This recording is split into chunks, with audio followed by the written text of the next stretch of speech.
What's going on, everybody, and welcome to the Other Side of the Firewall podcast. We talk about the latest and greatest cybersecurity news, as well as we highlight those movers and shakers and glass ceiling breakers, those people of color who made it to the other side of the proverbial firewall. My name is Ryan Williams, and as always, we're joined by Shannon Tynes. What's up? What's up? What's going on? So, welcome to this should be season 4, episode 8. So, welcome back.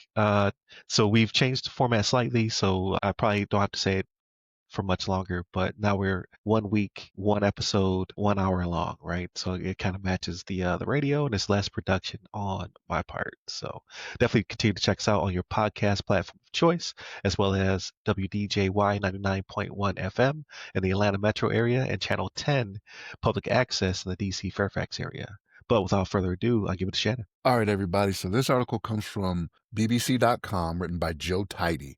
And the title is "Children Hacking Their Own Schools for Fun," which is in quotes, Watchdog warns, right? So what they're talking about here, so it was the Information Commissioner's Office, right, which is based out of London, and they issued a warning about kids. And like in this article, they reference a child as young as 7 that has done this, that has done so-called, I don't want to say so-called, but they've done insider cyber attacks, right?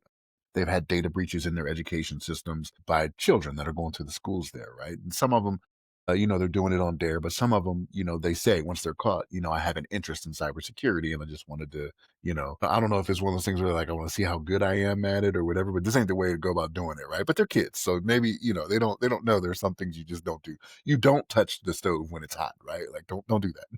But, it was kind of interesting, right? So like, even though some of them did it on a dare and they made a challenge and whatnot, as you start reading through the article, they talk about some of the tools that they've downloaded and whatnot, right? Like how easy it is to use hacking tools that are just downloaded from the internet, right? Breaking passwords and security protocols. But like the gist of some of this that I read here, it's not great cybersecurity when it comes from the teachers and the administrators either, right? As I look at some of this stuff, I'm like, I don't know if you get some of these tools that are online are very basic when it comes to guessing passwords and things of that nature, right? But these kids over there in London, man, they're trying to get it in. They're trying to get into the cybersecurity field. But yeah, they talk about what they took, the systems that stored personal information, right? Names, home address, school records, health data, emergency contacts, things of that nature. This is kind of weird because I don't want to say it's kind of weird, but this is one of those things where we talk about it on the show about soft targets, right? And like local governments and schools and hospitals and things of that nature. Usually the threat's coming from inside, the call's not coming from inside the house, right? But that's what's happening here is these kids are going out, like I said, doing it on a dare, and they've been arrested for this, right? Like, so some of these teen hackers have been arrested for this, right? So the UK is taking it serious, right? They're not just like, kids will be kids, you know what I mean?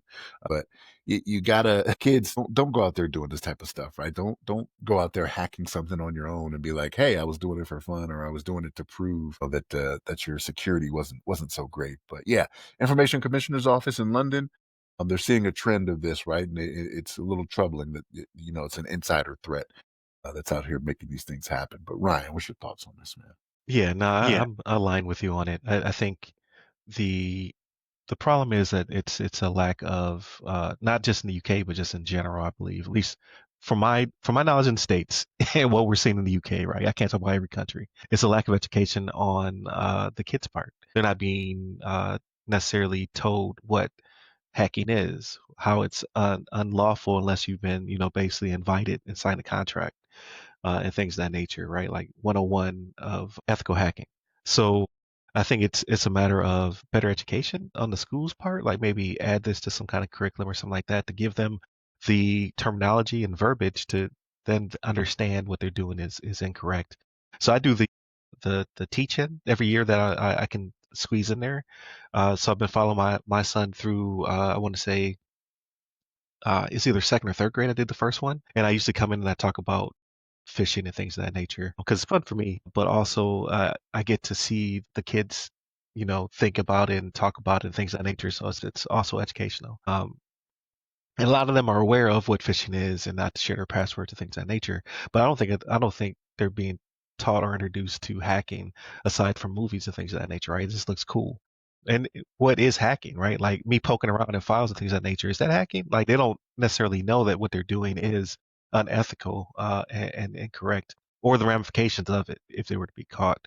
But I think that the second part is a follow on the school's part for even having the capability for them to download tools. Because just because like so they download some software and they use it and it's causing this issue. But what happens when the bad guys start planning nefarious things in that software, right? Because now this is a new vector to get them into the school. Like, oh, some kid's going to download this, or somebody's going to download this, and then I can, when they unzip it, there'll be more than just the tool in there. There'll be, malware and things of that nature.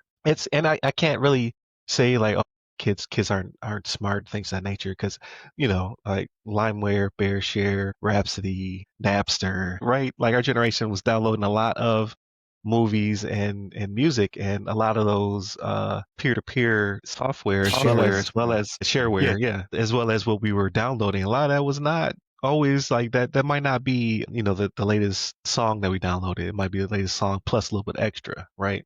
You're pulling some viruses and things of that nature into your home. So I think it's just a matter of education on both the kids and the schools. So I can give you that for the younger kids, right? Like they mentioned in the article, children as young as 7, right? You go 7, 9, 10, you know what I mean? I can give you that. But when you start getting into your teenage years, and like they even talk about some of these universities, right?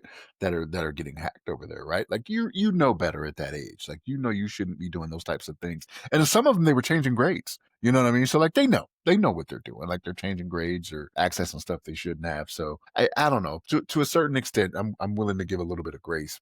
Nah, some kid that's old enough to drive, on the on the other side of the road over there in London, you know better. So that's just me. Yeah, no, I actually in both both ways, right? Like I think you are correct as well. But again, I think it just comes down to education, like the hammer at home. Like you will get in trouble for this. It's the same thing when it comes to them sharing pictures of each other, right? Like when it comes to cyberbullying as well as sharing inappropriate pictures, you have to tell kids like, listen, just because you're a kid doesn't mean that you can have this material, because like you're also gonna get put on a register somewhere, even though you're a child yourself. So you should not have this, or you should not share this. It's I don't want to say kids are dumb or anything like that, but they're uneducated in this respect, right? They don't have that knowledge. They're not paying attention. It's replace dumb with ignorant. It still sounds just as bad as to call a kid ignorant. But I was thinking the same exact thing. No, I was like, it's ignorance. It's not necessarily them being dumb, but yeah, I was thinking the Yeah. same word. So so I catch 22 on that part. But without So, further, oh, go ahead. so hold on. So before we go forward, so Yeah. do you think there should be like some type of I don't want to say a EULA or something like that, like for them to have before they get on these systems at these schools? Like, and this is assuming we're doing it at school. They could be doing it at home. They could be because like for my children, they have a system I can log into and see grades, right? Like if I put some teacher's information in there, maybe I see something different. You know what I mean? Right. I think it's mostly inside the school, because that would be the like unless they're advanced, in order to beat the portal and get in there, and then again they're downloading tools and things of that nature. But I think the chance of this being an insider threat is much higher, because then they'll already have access to certain files and folders and things of that nature from the intranet or whatever their school has. So I think that quote unquote hacking is an inside job by the kids for the most part. But no, I think it goes further than that, because nobody reads a EULA. So I think you actually have to do like an introduction class, like maybe the first week of school when they're really just going over the rules and things of that nature. Like you have somebody come in, or a teacher who's a little bit more educated on what is and is not okay when it comes to access. Just talk to the kids. I think that would go further than having them read. So I don't know. Maybe it was just my school, right? So like for the children that are young, right, that may not actually understand, if you have them do the EULA, right? Do you remember in school, and again, maybe it was just us, where they would have children take turns reading stuff out of the book? Like you're gonna go through that EULA, read all 30 paragraphs. Like, okay, Shannon, you take this one. Other Shannon that was in school with me, right? There was two Yeah. male Shannons. It's crazy. like like you read this part, you know what I mean? So that way everybody is hearing it out loud. And it's gonna take some time, right? But you can prevent these type of things. But it may not be that important to them, right? They're like, whatever. It may not be that big a deal. But for the younger crowd, like make them go through and read it and understand. And to ask them, hey, do you understand what you just read? Tell me. Okay, show me you understand what we just went through. Maybe both. I don't. Yeah, honestly, I don't know, but I think it's not being addressed, and that's the problem. I think for the most part, you would have 50% more of these kids not doing this if they knew ahead of time, right? Like some kids are still going to touch, like you said, touch the stove. It's just like some kids just learn through, uh, you know, doing the thing. Fortunately, but I think you would have a lot less children, in endangering themselves, endangering the school if you just made it part of the curriculum in some respect, right? Have the gym teacher do it. Like you're not playing dodgeball until I go over this, but most likely whatever that IT curriculum or whatever, like stick in there as well. But without further ado, Shannon, I'll give you the next topic. All right, everybody. This one comes from federalnewsnetwork.com, written by Justin Doubleday, and it says CISA fired up, in quotes again. The last two have had quotes in their title, right? To chart new vision for CVE program, right? So we all know of the CVE. Let me not say we all know. Let me not assume everybody knows about the Common Vulnerabilities and Exposures program, right? But the CVE program has been out there for a long time. It's been one of the tools that DoD uses religiously, right, to see different vulnerabilities that are out there, how to combat them. But what they're talking about in this article, right, is that the top cybersecurity official is looking to bring more quality, in quotes again, to the CVE catalog, right? And it's not a great read. If you ever log on and look at the CVE catalog, like the way it's laid out and everything, you're like, it's kind of boring. I'm kind of used to it now, right? I've been seeing it for 20 plus years. You know what I mean? But yes, the new Nick Anderson, who is CISA's Executive Assistant Director for Cybersecurity, discussed changing the CVE program, right? And kind of making it a little different and kind of making it evolve with how things are going today, right? So their vision for the future of CVE, they brought up a couple things, right? So they talk about expansion of community partnerships, right? So they try to leverage partnerships for better representation, especially when it comes to the international realm, right? Like we can't just assume that whatever we're seeing in America is all that is happening, right? There are things that start in other countries that very well may affect the United States as well, and affect the United States government, right? So they talk about doing better with their partnerships, right? Government sponsorship. Um, Modernization is another thing, right? How they're going to do modernization, I don't know how they're going to do that. Whether it be some type of incorporation of AI, I'm not sure how they would go about doing that because again, it's a database, right, to show you what things are. So I don't know how the incorporation of AI. Not saying it can't be done, but I don't know how they would go about modernization in that aspect, right? So transparency and communications is another thing that I don't understand. It's not like they're not transparent with what is on the list. It's not like you have to go behind a paywall or anything like that. Like what is there is there. You can read everything you need to do when you look at the CVE sites. I'm kind of curious what they mean by that. Like they give an example. They say CISA will actively seek and incorporate community feedback into program roadmap decisions and maintain regular communications and engagement with global partners. That's transparency and communications. But I'm like, if you're gonna already work on the partnership with the international partners, I don't understand what this really means, right? Probably needed another bullet point. I don't know. And then data quality improvements, right? So just new standardization, federated mechanisms, vulnerability data enrichment, things like that, right? So they're just trying to make it better. Me personally, because I've been looking at it for so long and I've used it for so long, I'm like, okay, well let's see what it can do. I don't see the need for change, but maybe it's because I'm a fuddy-duddy, right? I'm like, yeah, I can read it. I know what to do. I click on this, go down here, shows me this, takes me here. You know what I mean? So I don't know. Maybe they just want to make it easier, and maybe it's the young kid brains, right? Like maybe they're like, I need to see it differently, displayed to me differently, right? I don't see any emojis on here, so I don't know how to deal with this. Maybe that's what it is. But Ryan, what's your thoughts on this? I was thinking the same thing, but like how Microsoft always changes their products, and then you get frustrated because you're like, it was fine the way it was. Why are you moving stuff around? But yeah, so not.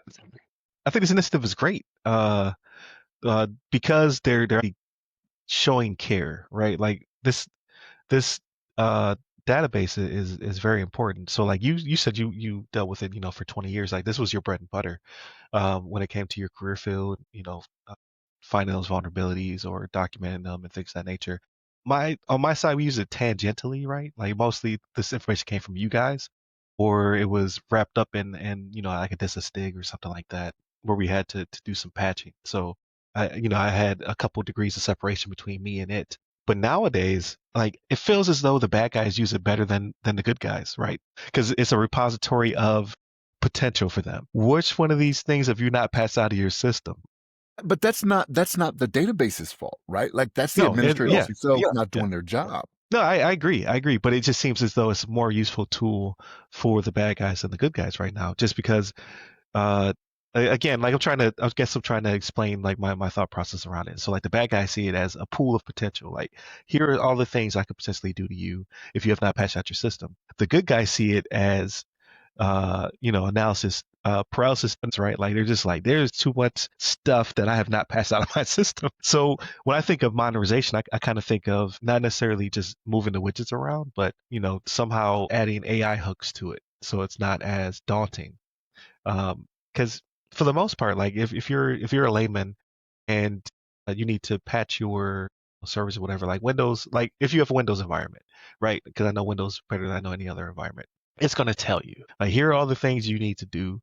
Here are all the patches you're missing. Here's all your vulnerabilities. Windows Defender will call it out for you, like, do this, and they're not, right? It could be because they're just not paying attention, or they don't have anybody to work that, or they have other priorities, right? And for the most part, it'll automatically do it itself. I think when you get to those, at scale, when you get to those companies that are a little bit bigger, right? It's not a mom and pop, but it's not necessarily like a booming business yet. I think those would be the most vulnerable in that you do need a person to do your patching because you have some on-prem stuff, like you've grown to a certain extent. Now you have maybe you're taking payments, you're not taking care of your PCI DSS requirements, or you're collecting PII, PHI, something to that extent. You're not necessarily protecting people's data the way you should. You're not patching the way you should on a regular basis, right? Like you don't have that cadence, that schedule, because you need that person, right? You've grown to the point where you need a person, but your budget hasn't grown to the point where you can pay a person.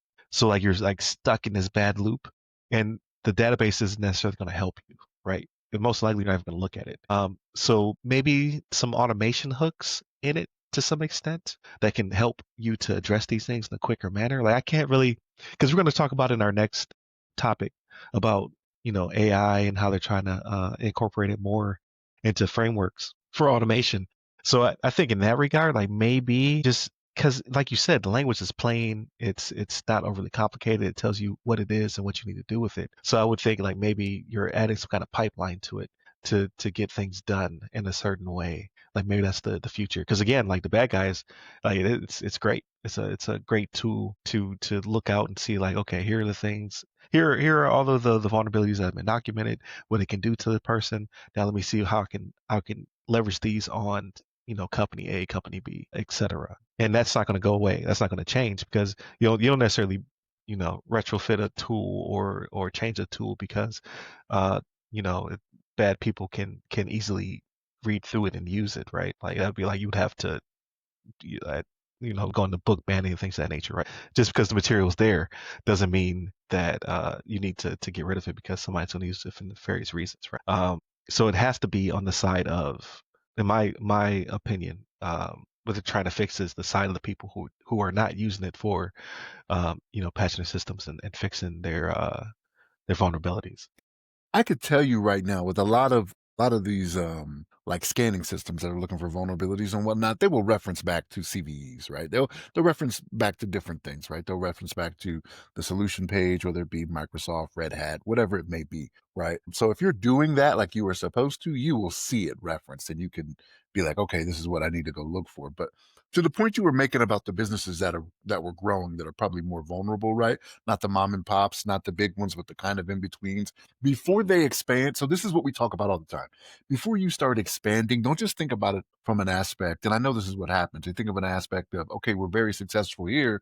We add another location, another location, another location. We'll be even more successful. We'll make more money in sales or whatever it may be, right? This is why cybersecurity needs to be thought of in the beginning, right? Like if you're going to expand, you are opening yourself up. You have more attack vectors for people to get into, right? As you there's more opportunities for people to go in and do things that you don't want them to do, right?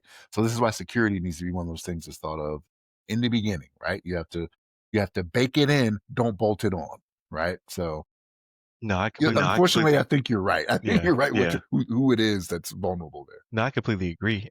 So when I think of, because we just talked about like kids and curriculum, right? Like adding it to their curriculum in some form or fashion, so they have a better understanding, not only because it's hard to just say here's what hacking is, right? Like you have to give them the vocabulary to know and discern what this thing is and how it can be impactful. Could the same thing be said about, those pursuing their MBAs and things of that nature, right? Those going through courses to start their own business, like if you're going through like the VA or things of that nature. Like, is there a case to be said where this needs to be cybersecurity in general, right? Needs to be more practical and implemented into business at the educational layer, right? Because some people will never go to school; they'll just start a business and thrive. But a lot of people, pursue either that's their primary, right? They're going through trying to get their MBA, or it's their, I'm going back to school because I'm going to start a business and I want to understand a little bit more. Because even myself, I want to go back and get like a certificate or something like that in business. Because I just because I'm the opposite, right? Like I think about cybersecurity primarily, and then it's like, well, how does this other business stuff work? Let me just go to YouTube and try to figure it out, right? How do I scale and things of that nature? And I would like to take a class or a course or get some kind of certificate to help me get those building blocks when it comes to educate myself on how businesses work and how to scale and things of that nature. So it could be an education thing because it's very hard for me to think of business first. Like I think of like I send you guys in the chat all the time. Like, hey, I'm thinking about this. Like, here's this campaign I'm thinking about running. Yada yada yada. But it doesn't come naturally, right? Because it's like, well, how do I get more contracts? How do I get more people to buy my services? Then I have to go do research, things of that nature, which I'm sure other people have to do as well. But on the flip side, when I think of a business person, right, like their mindset is like grow, do development, shake hands, make, things that help grow my business. The last thing to think about is cybersecurity in that respect. So maybe it's just a matter of baking it into the curriculum, so to speak. So I disagree a little bit because of things that are just happening out in the public eye, right? So because like even if they're not paying attention to cybersecurity, right? They're paying attention to the fact that Verizon got hacked, Target got hacked, Walmart got hacked, whatever it may be, T-Mobile got hacked, right? You would think it's something in their head that like even themselves, right? Like they could have been victims of something themselves where they got an email that says, hey, this, that, and the third happened.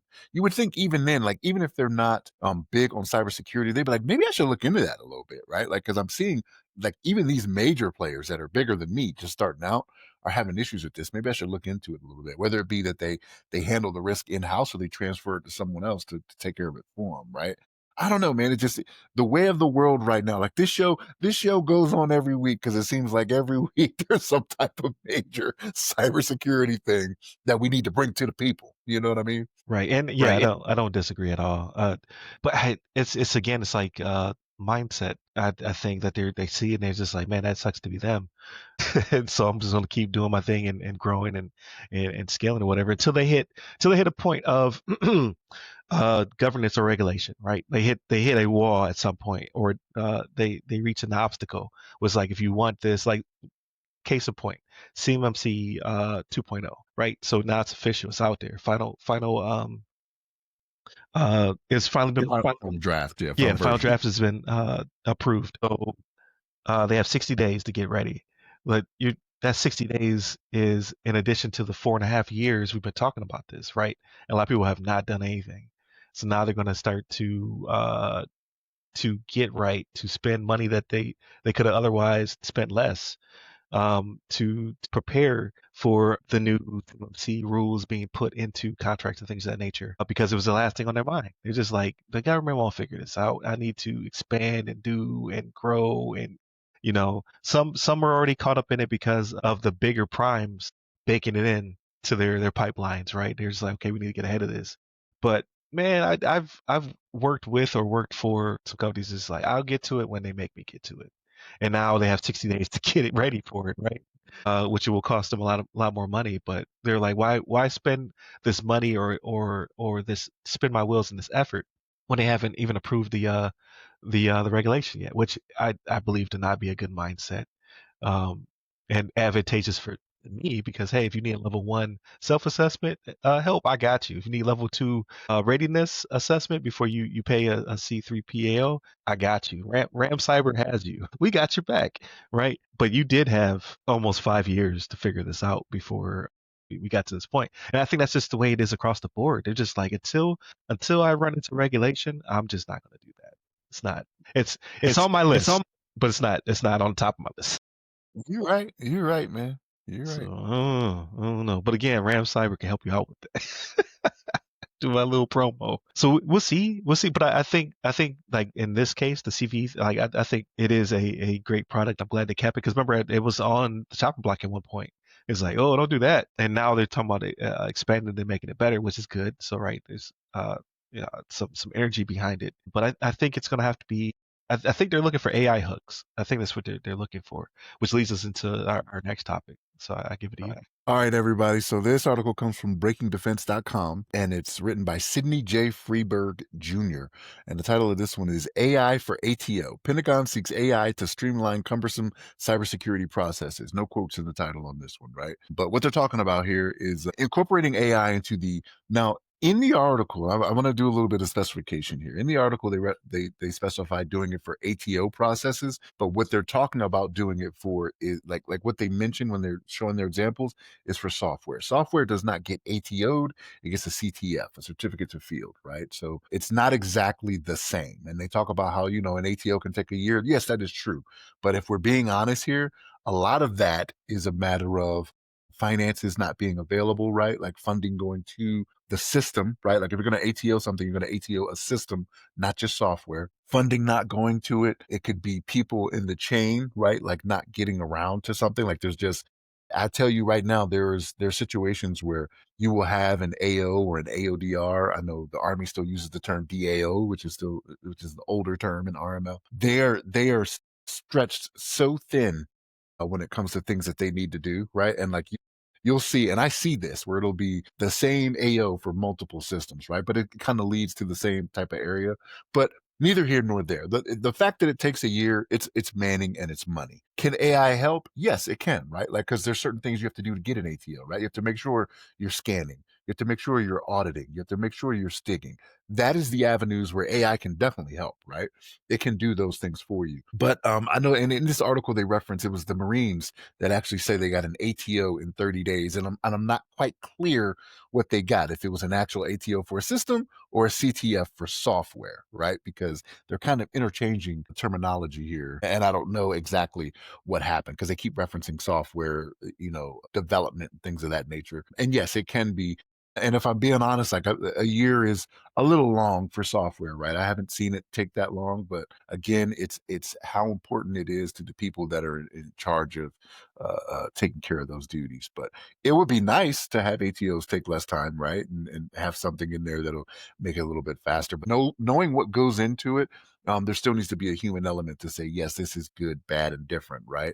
Because they talk in here about how they show the final results of an AI cyber challenge, right? And they had 7 AIs that competed to find and fix problems in 54 million lines of code, right, from real world software. So DARPA did this, right? And they deliberately introduced, I want to say it was 70 cybersecurity vulnerabilities. Yes. And the AIs collectively found 54 of them. So 77%. And that's not bad, right? That's not a bad percentage, right? It's not 100, which is what you want, right? You want as close to 100 as possible. And it auto patched 43. But it did mention in here, which was kind of interesting, which was kind of cool. The AIs found 18 vulnerabilities that DARPA hadn't put in there, right? So genuine 0-day threats got patched out of there, right? So this is where it helps, right? Where there's stuff that the 0 days are always things you don't know what you don't know, right? And it comes up and you hope you can get to it and patch it before the bad guys have the ability to do what's needed. Here's the thing. Here's the point. For the point of the discussion, though, I'm not against it, but I needed clarity on what we're trying to do here. If we're trying to do it for software, great. That's awesome, right? Let's get the CTFs for software. If it's for ATO of a system, there's a lot of moving pieces to that where doing it in 30 days, I don't think is actually realistic based on how we do things now. But that's for AI to figure out, right? AI and the bigger brains than me, right? So, Ryan, what's your thoughts on No, I think that's great that you brought that clarity, like because I just read it at face value because ATOs never really like I've worked pieces, right? Like you said, it's a lot of moving pieces to it. So like I'm the guy who's talking about the network or in this case cybersecurity things of that nature, but it's never really been I've never been on the guy in charge of the package, like making it right. The PM, PMO, whomever is pushing this around. So that's great knowledge because I didn't know the difference between the two. So you educated me on this this call as well. So I'm going to say something that some people are not going to like, right? I'm going to be an old fuddy duddy because I'm big into AI. I love AI, and I think it's really cool that it found 0 days that DARPA didn't even know were there. I don't like the line, and I don't know if I'll be able to find it because I'm kind of putting myself on the spot here. There's a line in here basically it was like it'll make it cheaper. It should not make it cheaper. Like that is where I draw my line in the sand. Whenever you're implementing these new things, like it should be less expensive and it should be more efficient. It should not be cheaper. That's the elimination of a job. That's elimination of an FTE or a 1099 or benefits in general. That's what they're saying when they say when things become cheaper. Things do not become cheaper when you're dealing with people. This should be an augmentation tool. So your budget should slightly be larger. Shouldn't be exorbitant because you're not paying for another FTE, where you have to care, feed, and give benefits to. Because you have to do that with AI. You pay for like a license or something like that. So I do not like that. Like that should not be a thing. Your budget should not get like maybe from the standpoint, like because maybe I'm digging my heels in too deep. Maybe they're just saying because they're able to find these 0 days and things of that nature, they won't have to pay on the back end when it comes to fines and fees and you know uh, to fix things after the fact because that's when it becomes more expensive. But up front, what I'm saying is when you buy a license for whatever this tool is, your budget should slightly expand, right? Like if your budgets are being reduced, that means that you're cutting headcount. I do not believe that's the future of cybersecurity, or should not be the future of cybersecurity. Like because these tools, like it shows stats are crazy. It found 70% of it, which is awesome, and then it found another 18 vulnerabilities they didn't even know were there. Uh, you still need a person in the middle, right? Like you cannot let these things just go buck wild in your environment because someone has to sanity check it. Someone has to make sure it's doing what it's supposed to do. But your person will now be closer to 100% because like they will have found a lot of the vulnerabilities it missed, or they will find something that it did not see, or vice versa. And together, right, man and machine together will make for a better product. But And I do not want them I to do. cut headcount. No, I feel you. I didn't pick up on that. I know they were talking about making it faster, and I probably read it and just glossed over it, like whatever. Or I'm But paranoid. no, no, you're right. Your logic is sound, right? And what you're saying, like I understand what you're saying, and it does make sense. But it's kind of odd too. They mention in here about how it does the auto patching and things. That's not always a good thing either. Yes, it can be a good thing, right? Like some of the things it's like, yep, I know, install that, it's fine. But you have to test some of this stuff too. Like you can lose functionality of your system if you just go ahead and just put something on there and it's like, okay, well now we can't do this anymore, right? Like this is where your ISOs and your isms, this and your sysads come into play, right? Like you have to find a mitigation for this too. You still want the functionality of the system, but you still want security, right? So how are we going to mitigate that? Okay, we can't install this patch, or we can't install this STIG. We have to do something different that still meets the spirit of meets the intention of the STIG or the patch. And that's where the people come in, right? You can't rely on AI because AI is just like, yep, I got a job to do. I'm going to fix it, right? Patched, done, right? Yeah, you did that, right? And it counts it as success. But like now let's go back and look at the functionality. Do we still have it? Can we still access this, that, and the third?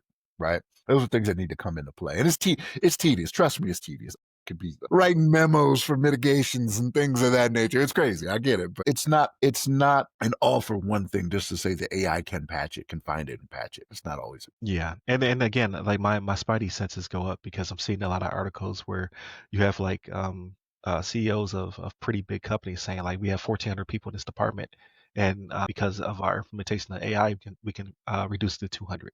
So that's a boon for them, right? Like they're gonna not have to pay benefits. They're gonna have to deal with claims and things of that nature when it comes to healthcare. They're gonna save a ton of money, and then a year later they're like, this was a mistake. So I'm fearful that they're leaning too forward, and I don't want that, like you said, because of in the Department of Defense, especially like just from my smaller aperture when I worked at the NAS, like when you look at a product like a Microsoft product, it has to be fine tuned for each COCOM, right? Each command, because they have special tools and they need special capabilities because it's not COTS across the board. Like so, your mom and pop to even your mid-sized business will have a lot of commercial off the shelf software that could just function as is. But as you start to scale and get bigger, right? You have people who are making tailored software, or they're taking like us, like Splunk is cool, but for our implementation, we need to add these features to it, or we need to design this thing that goes overhead, right? Like, or we're using a commercial vendor like AWS, but we need to have OpenShift on top of it because of our implementation of how we do business. So as that begins to become more and more unique, you can't simply rely on AI across the board, because it's like you said, it's going to cut off functionality because of risk. It's not to say you can't train it to not do that, but it's it's ever moving, right? Like that line anyway, that finish line is always moving as your company becomes bigger and more unique. Especially like if you're vendor agnostic, you might have an environment where you have AWS and GCP and so on and so forth, or it might be some Oracle in there or something like that, and then you throw something on top of it. I just think you're always going to need a person, and you're just going to make that person better and more capable, more efficient. You're going to reduce your risk, and you're going to be more efficient, but you're still going to need that person. And and like somebody's going to listen to this, going to be they're going to put this podcast in a time capsule. 200 years from now, they're going to crack it open and be like, he was so dumb. We don't need people. In fact, we're not people. Right. So I don't know, but we will definitely see. But yeah, I'm glad that they're thinking about it. I'm glad that DARPA's running these tests because that's awesome. That's really cool that they're figuring it out. I just want them to strap it on a person. There should be a utility added to somebody's belt as opposed to replacing the person, for multiple reasons. But I digress. So before we move on to our weekends, I want to make sure I point out, because I always forget, go to ramcyber.io if you're looking for services, things of that nature. CMC 2.0 is out there. It's out and about in the world. So hit me up if you need help with your level 1 or preparation for your level 2. Hit up theothersideofthefirewall.com where you can pick up the guide, right? So the guide is broken into 10 chapters and multiple categories, but we talk about the career and life experiences of people broken into cybersecurity from the perspective of myself, from veterans, women, people of color, career switchers, and neurodivergent professionals. I think the guide is awesome. I'm also biased, but you should buy it and then let me know if I'm right or wrong. And then last but not least, definitely continue to check out the podcast on all the platforms that's available, as well as WDJY 99.1 FM, Tuesdays, 5 o'clock in the Atlanta metro area, as well as it's simulcast on the TuneIn app. And then you can check us out on a weekly basis on Channel 10 in the DC Fairfax area, public access. And then hit up our partners, right? You got Dem Tech folks, right? Develop Every Mind Tech folks, as well as Stats on Stats is an awesome podcast as well. You should check out. But without further ado, Shannon, how was your week? It could have started a little bit better. Sunday night wasn't good. The Bills got us. Oh yeah, I forgot about that. That old thing. That old thing. Yeah. My signal is breaking up. Man, I saw it coming. Like we were communicating. I did not see it coming. I saw it coming. That's why I told you, because you were like, man, I don't know. I was like, look, man, there ain't an MVP. Might have some tricks up his sleeve. Like I could see we were giving too much space to somebody as good as Josh Allen is, right? Like it got to a point where he was just dotting us up on the sidelines and he was just doing whatever he wanted at will when he was throwing the ball down the field. And I was like, stop doing it. Like this is how we started. This is how we started last year. Like, and like it's week 2, right? We're coming up on week 2. We play who are we playing? The Browns, right? Browns aren't that good, right? I said this last year. Last year was the Raiders week 2, right? And I was like, okay, it's the get right game because we lost to the Chiefs. I was like, okay, we lost that game. We came back. We almost got it. We missed it by like a toe out of bounds, right? It's the get right game. And what happens? We go up big on the Raiders and then they come back and they win it. And I'm like, we're starting like we did last year. At this point, I'm like, I love my team, right? Like for those of you watching video, I still got my Ravens, right? My flock around and find out shirt is in effect. You know what I mean? I don't, if this defensive coordinator, right, if he cannot handle it and we have to bring in another advisor that's a former defensive coordinator like we did last year, you don't deserve the job. Get out of here, right? Like there comes a point where it's like, because we were up by 15 a couple times. It was 34-19, right? And then we go up, it was 40-25. I'm like, come on now, like you can't lose. Like y'all won that game. Y'all won that game with 4 minutes left. That's what it was. With 4 minutes left, we were up by 15. And y'all scored 16 unanswered points in 4 minutes. Good for Josh Allen. I hope to never see him again. If I do see him again, I don't wish bad on him, but maybe he gets the flu or something. Something he can No, recover. no, no, we don't want that. No, I don't want to end his career. Like, he does a good job for you guys, but maybe he catches the flu or something like that and can't play. But it was not good. But they got us, so like that's why I was like, hey man, stick around. Don't go anywhere. Yeah, I was locked in, but yeah, I gave you your congratulations a little too early. It's not because Yes, Josh Allen browbeat us after the game. Like, it's not that I didn't believe in the Bills. I was just like, we played a good game. Unfortunately, like we could not stop Derrick Henry. He was running all over us. Not many people can stop again, him. again.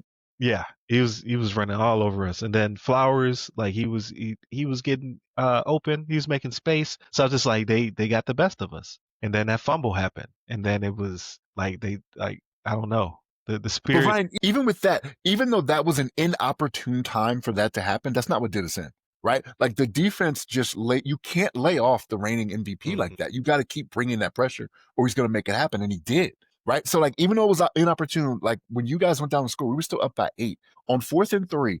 Here's where it gets me. On 4th and 3, we should have went for it. We punted it away, Yes, yeah, you but the should have went defense for it. was stopping nobody. Like I can't remember off the top of my head. It probably did happen. I don't remember y'all stopping Lamar. If we would have run a quarterback power with Lamar, I don't remember him getting less than 8 yards on any run he did that night.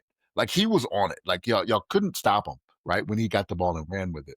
So I was like, 4th and 3, like, what do you see in the defense that leads you to trust them to where they'll make this happen and Well, they'll come rest back in? rest on their laurels in that respect. I But guess. I guess. but yeah, that was a crazy game. Historic game, It's if a you good will. game. And that went in our favor because there's a lot of historic games that are not on the Bills' side. I'll tell you that much. They show a lot of recaps on ESPN. They were like, "Remember this? That was Yeah. against us." Like, so yeah, I was very. That was definitely an awesome finish to the game. Like anytime the kicker gets lifted up, Rudy style, and carried off the field, it was a good game. Right at the end, man. They pulled it out. Congrats to him. I sent it, but I don't know, man. I blame our defensive coordinator more than I do Josh Allen. Like, stay on him. Like, don't give him the opportunity. But y'all got it, so it's what it is, right? Yeah, we played the Jets this week, And and look, the again, Jets looked good the first week, man. yeah, I was like, huh, the Jets haven't been competitive in years. Yeah, they lost to Pittsburgh, but they looked good. So I don't know. And their defense, it's better than ours looked. Like here's the thing, you don't at least in the pros, you don't expect a team to put up 40 and lose a game. Like we put up 40 points, y'all put up 41. Yeah, it was Like how's that? historic. Yeah, historic. Yeah, Like I don't think a team has ever done that. But like again, I can't talk too much crap because the Bills have been on the wrong side of a lot of history. We've made history. but so the week didn't start off well, but it's what it is. We're gonna get right this week. Hopefully I didn't jinx this. We're gonna get right this week against the Browns. We'll see. But see, what else did I do? I watched, and I know you watched it too, Highest to Lowest on Apple TV, man. I remember last week I had just started it and I was only like maybe 20, 25 minutes in. And I was like, it's to a point where, this happened and then I didn't like it. I wasn't thrilled with it, man. What you think? I know what you think, but tell the people what you think about it. I don't know that movie doesn't need to exist, right? Like it has a lot of my favorite actors in it. A lot of my favorite actors in it. Um, it's a remake of some sort. He's done it before, right? With like Old Boy. So he did Old Boy was like a Japanese either movie or book or something like that. So this one is Did based on a he do based that on a one?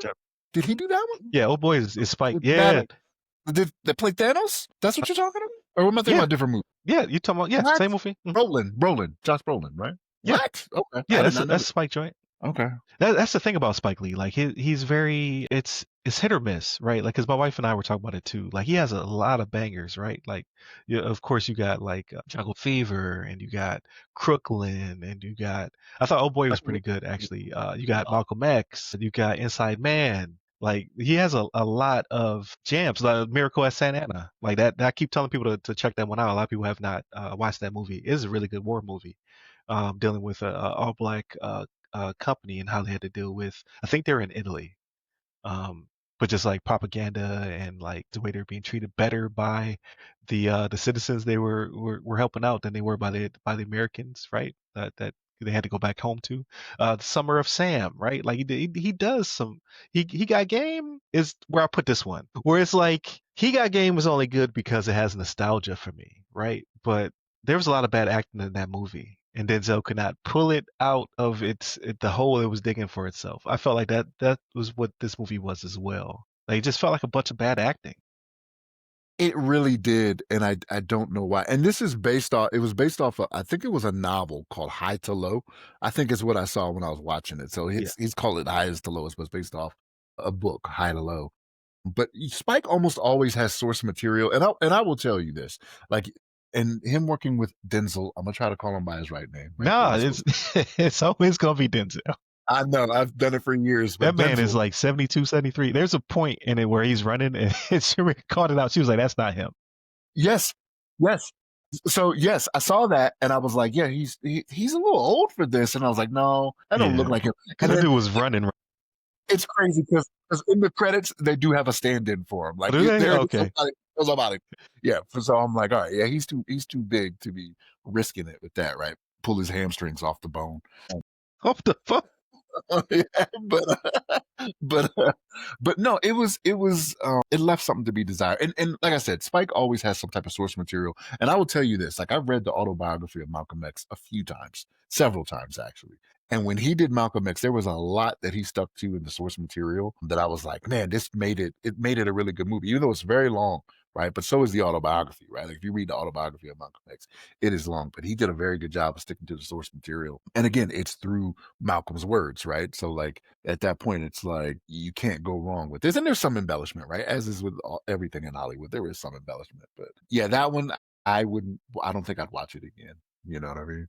We kind of made a joke about Jeffrey Wright and something he says all the time in there, and I'm just like, like when you said when you sent me the message, I sent that back to you, and you start laughing. I was like, okay, yeah, he's cracking Yeah. what I'm saying. He did. Yeah, he said he kept calling him beloved, but I love it. when he got the glass in his eye, that had me crying and laughing because he had to keep saying, I got glass. It's as though like, okay, like people may not understand what just happened. So we need you to really, really reiterate what happened to you. He just kept, I got glass in my eye. Numerous times, and he got glass in his eye over his glasses. Like that's the thing, right? Like he's wearing glasses, like eyeglasses, and he's like, I got glasses. I'm like, okay, I get it. Right? It can happen. Yeah, man. It was not your best work, Spike, but yeah, it's what it is, right? But yeah, star-studded, man. Like a lot of actors and actresses in there that I was like, man, a lot of good people. They had my man Mayhem in it. I just couldn't Yeah. believe. I always forget he's a real actor. What's his name? Dean? I don't remember. I just kept expecting him to break out into a commercial thing, right? Right. But the other thing I watched, it was Dean on Apple Winters. TV. Dean Winters. There Yeah. you go. Dean Winters. He's always going to get known for that, but it's paying him good, I imagine. He's done a bunch of commercials. But the other thing I watched was Greyhound, and that was Tom Hanks. He was a Okay. captain. So when they were doing convoys of ships across the Atlantic in World War II, he was on a ship that provided protection for him. He was on the destroyer that provided protection for these convoys, and he gets his first assignment to where he's doing it, and it's a rough night. It's a rough night, man, and it's not long either. It was like an hour, 25 minutes, and it keeps your attention, right, because of what's going on. Like every so often, like the German U-boat captain is on their frequency, so they have to change the frequency, and he's mocking them. You know what I mean? Like while he's getting at these ships, there's a few boats, right? But the one that apparently is the team leader is just getting at them, which was kind of it's not funny, right? But it was one of those things. I was like, Terrorizing them. Yeah. yeah, for sure. But I hope you didn't like it because I've been trying to put you in that movie for a very long time. It's been years. It's been years, Shannon. I'm like, hey, you should watch this. You should watch this. Like, I don't mess with Apple. The movies aren't good. It was a good movie. I hope you did not enjoy it. It was a good movie. But me and the wife both watched it, man. It kept our attention, and it was short, but yeah, it was good. I liked it. But no, I mean, I got Apple TV because I was gonna watch F1 again, right? Which is still they want you to buy it. I'm like, you're still at that point where you gotta Yeah. buy it. Like it's an Apple thing. Like when Yeah. we gonna get it for free? It's like that with Weapons. I know Weapons just came out, but like I can't wait for them to flip that to free. I want to see that immediately. But tried to get into the morning show. I got like 15 minutes into it, I'm like, yeah, this probably ain't for me. So Mhm. I couldn't, I couldn't do it. I'll probably try it again. Played a little Madden, man. You know, it's football season, so I watch the games, and then I'm like, I could do better on my own. And then I pick up the sticks. You're gonna send me a screen a screen grab of you playing the Bills like Look, 101-0. it's gonna be like 80 to nothing. But that was it for me, man. What about you? What'd you do this week? So yeah, so I watched Highest to Lowest last night again. I just think like so again, Spike Lee is he has so many classics that I really do enjoy. Like we watch Crooklyn at least once or twice a year, right? That's like one of Shamir's favorite movies, like The Color Purple, Crooklyn. Like what's the one? Man, Clueless. That's another one, right? Because it's a nostalgic for her. It's around that time where that movie came out. But yeah, it just didn't do it for me. Like cinematography wise, it was I think it had a lot of spikeisms. Like he kept flipping from the regular to like this more sepia yellow type vibes going on. So like he's always doing some cool stuff. Like he had the thing where obviously at some point we all have to be standing still but still moving. On the platform. On the platform. Yeah, That's every Spike movie. Every yeah, one. we got to do it. Like my favorite version of that is Crooklyn. Like when they're getting high off the glue and he does it. I was like that's fitting. That makes sense. I don't know. I think I liked it more in Malcolm X, because Oh, it yeah, was that it was a good was one. as he was going to the hall where he Yeah. gets killed, and he's just got a lot on his mind because, and in the autobiography they go into it, right? Not to derail you, man. I know we're running No, you're short on good. You're good. time, but like in the autobiography, like he knew his time was coming, just things that were happening in his life. He was like, I don't think I'm too much longer for this world, and it's him as he's going to it, and like it stops when this lady talks to him, and I'm just like, damn, you know what I mean? Like it was that was my favorite use of it. Yeah. But No, yeah, that's a good Inside one. Man too. That's a good one. Yeah. Inside Man too. Inside Man too, because when he's coming up to the door, Hmm. when the shooting is happening, and he's just like, that was a good one too. Yeah, so Spike does this thing. It has a lot of funny New York isms to it as well. That's his stomping ground. Like he loves it, especially the rivalry between the Knicks and the Celtics. So that's always hilarious. But again, it did not land for me. Like at the end of the movie, I was just like, "Yo, can it just go off? Can we be done with this?" So I could be being too hard on him, but I don't think this. I'm not gonna watch this again. Game wise, so still playing Final Fantasy 7. Like I'm just going through Rebirth and just trying to 100% everything. So I know I'm not going to get the platinum trophy because you have to play it again on hard, and I won't get to that. Like once I get done with this, and once I 100% everything, I might go back to it later and to finish it off. But I want any region that does not have 100% to be 100% because that's how long I've been playing it. So I think I have 3 or 4 more regions to finish out because they're giving me some bonus content right at the end because it basically tells you like you're about to get it's about to be it. You should go back and wrap up anything you want to wrap up. So I'm trying to do that. After I get done with that, I'm going to go back to Silk Song. Hollow Knight Silk Song has been blowing up. Obviously, people are apparently I bought it twice. I bought it on Steam and I bought it on Switch. So I gave them $40 for a free game I had on Game Pass, but they deserve it. They are really about the community, right? They only charge you $20 for a game they could easily get 40 or 50 off of. So they're very consumer friendly. And then TV show wise, I'm caught up on Peacemaker, which is still hilarious, and Alien Earth, which I'm really feeling. Like I think they're doing a really good job. They actually had they interviewed Sigourney Weaver to ask her opinion, and she really enjoys it as well because it goes beyond just the xenomorph. So if you come in there just for the xenomorph, it's there, and there's fights and stalking and stuff like that, but it breaks down a little bit more of the world. And you know how I like the B side of things, right? Like I like the B story. Like so when it came to movies like John Wick, I'm really interested in the High Council and how does that work and what's going on behind the scenes. They're doing a lot of that where they talk about the 5 different corporations that basically run Earth because government was lacking and the corporations came in. It's very interesting how we might be headed that way as well. But it also has other aliens aside from the xenomorph, right? So you're getting to see a lot of other things that they found out there in the darkness of space and how cunning they have become. So and it also breaks down like you always had like the synthetics, right? You had people who like bled milk, right? Remember that? It's always been Bishop. Yeah, Bishop. yeah. So but now they're showing you have cyborgs, you have synthetics, and now you have hybrids. So there's different types of fake people as well. So how come they never address this one's in between Aliens and Alien 3, right? Is that where Yeah, this takes yeah, place? that's right. Well, no. This will be a prequel. This happens before they launch the mission with Ripley. So this is before the first Alien.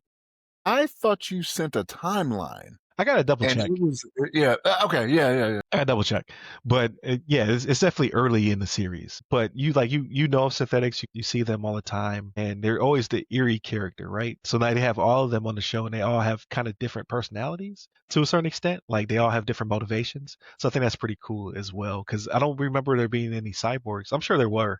I just wasn't paying attention, but I remember the synthetics more than I remember the cyborgs in any alien movie. But now they have the hybrids, right? So they're talking about these things that um, they're robot bodies, but they have human minds, right? Like their minds basically been transported into the body of a machine, and how they're dealing with that. It's very, I think it's very interesting. It has some good action, but a lot of it is them kind of flesh out the world and preparing for, like, I know it's about to go down. Like they're building up to, like, I think this is episode 5 or 6. By the time they get to 8, it's about to be just game on. So I'm enjoying it. But that's pretty much it for me this weekend. Watch some football, mow the grass, and then probably play some games and think of new advertisements to torture you in the group with before I push them out to LinkedIn. That's my new thing, apparently. But that's pretty much it for me, man. But definitely continue to. I'm sorry, I keep clearing my throat. Like it's pretty dry in the studio today. Definitely continue to check us out. Again, we're on your podcast platform of choice. We're on WDJY 99.1 FM on Tuesdays at 5 p.m. in the Atlanta metro area. We're also on Channel 10 in the DC Fairfax, public access. Yeah. And I know I have not published the newsletter in some time. I'm getting back to it. I'm circling back, people. All right. Been kind of slammed with work, but continue to check us out. Stay safe. Stay secure.